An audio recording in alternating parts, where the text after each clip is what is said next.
Sherry, can you hear me? I can. Hi, Okay. Vanessa. How are you? Good. How are you? I'm doing okay.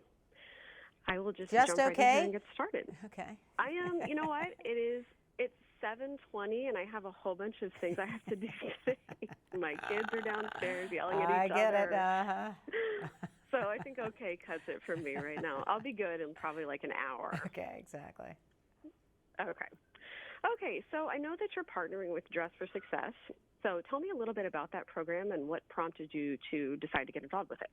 Well, I've been involved with Dress for Success ever since I started contributing my suits back in the 90s to a fantastic organization.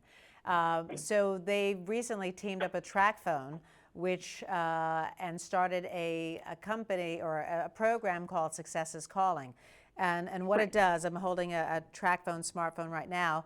Women who go through the Success is Calling program at Dress for Success learn all the skills that they need to have a proper interview over the phone, which they HR managers say 92% of them say that doing an interview over the phone is paramount in them hiring you as an employee. So you go through the program, and once you complete the program, you'll get a smartphone, track phone for an entire year, which will hopefully help open doors and get you employed and start a new beginning. Oh, that's really cool. Mm-hmm. Okay, so how can someone like me help with that? Well, you can go to the website, which is tfsuccessorscalling.com, and you can learn all the skills that you need if you want to be employed and need some tips on good phone etiquette. But also, if you just want to contribute, you can go to Walmart and buy a TrackPhone smartphone, and 20% of the proceeds for the month of April will go to Dress for Success. And I think it's a great collaboration because it's helping women not only look great when they walk in the door to be employed and get a new start, but also a lot of business is done over the phone now, and first impressions, not only visually but sonically, are important, and that'll help. Exactly. Mm-hmm. Exactly. And if you can hear my son screaming in the background, I'm sure my first impression is marvelous right now. Well, your first impression is that you're a working mom, and so many people are working moms. I have 4, so I completely understand, although I only have 1 at home. So it sounds like you've got more than 1 at home. I do. I also have 4, so you have 4, all right. I completely understand. I do, yes. There you go. Okay, now, Vanessa, when I think about you, I think obviously of your entertainment career and your singing, of course, but obviously your fashion sense has also been really spot on. Which of your many red carpet looks of the past would you consider your favorite? I know that might be kind of hard.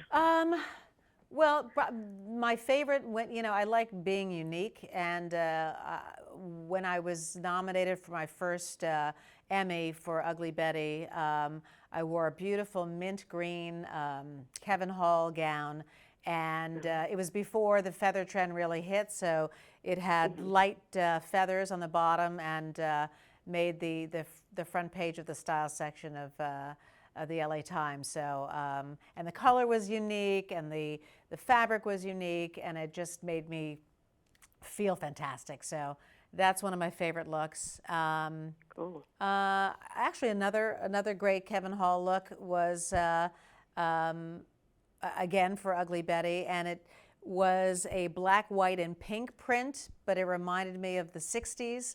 It was kind of structured, but also very graphic. And again, it was something that nobody was wearing prints, everyone was wearing solids, and it made me feel unique and stand out. And that's the key to being successful on the red carpet. Feel comfortable and be yourself. Yeah, no, I can imagine. I've never been on a red carpet, but I can imagine. That would definitely be something that's really important. Mm-hmm.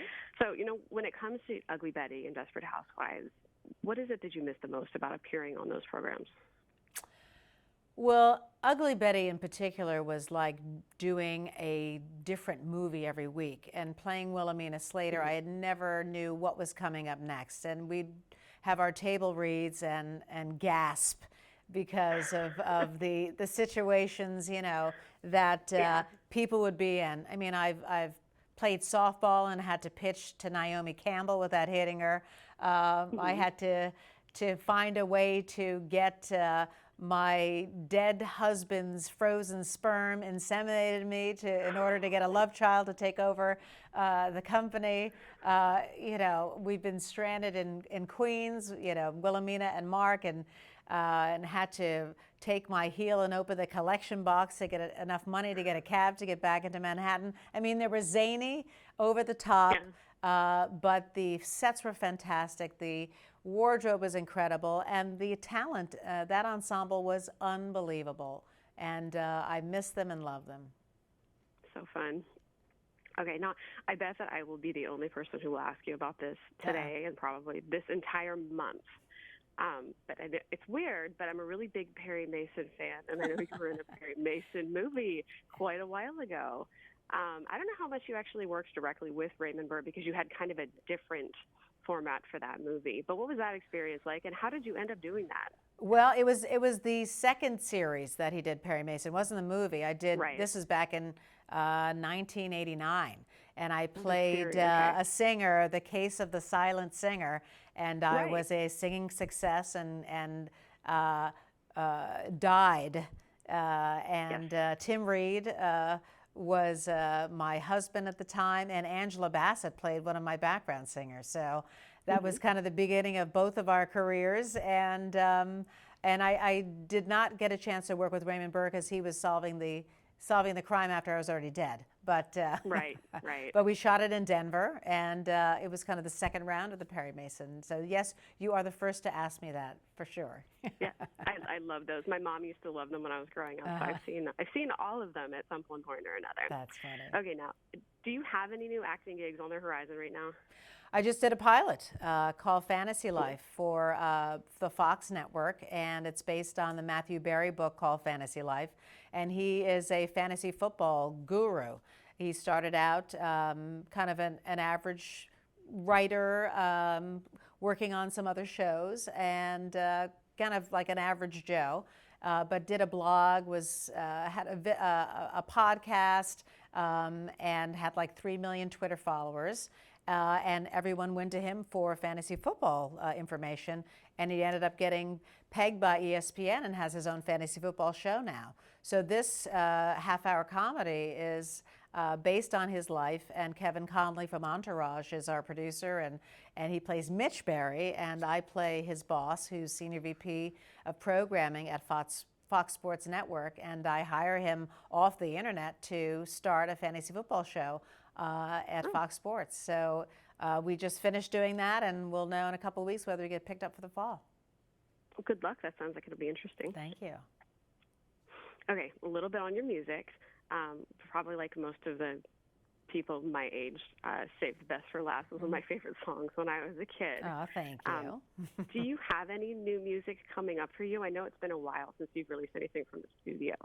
No new music yet. Actually, I was just checking my phone, and I just got a call from Saida Garrett, who's doing a project, so she wanted me to sing a song. So that might go in the works, but you're the first to hear that because I literally just got it on my phone. But, I've been kind of in theater mode for the past 2 years. I just finished doing practically a year with Cicely Tyson and Trip to Baniful, and then I did Showboat with the New York Philharmonic, and between that I also did After Midnight, which was a Duke Ellington Cotton Club musical that I did last year at the Brooks Atkinson. So I've spent my time doing 8 shows a week, and hopefully get back to the studio sometime soon. Yeah, you're a busy lady. Yeah. Okay, so one last thing to close it out. What is one hit song from any era at all that you wish that you had been the one to record? Ooh. I thought you were going to talk about my favorites, which are pretty much Earth, Wind, and Fire and Steely Dan, and going back to the 70s and 80s. I mean, my all-time favorite female singer in terms of radio is Chaka Khan, and in my show I sing Everlasting Love, and I named my last album Everlasting Love, or my 2 albums before that, because it's one of my favorites. So I'd have to say Everlasting Love by Chaka Khan. I wish I had that. Okay, sounds good.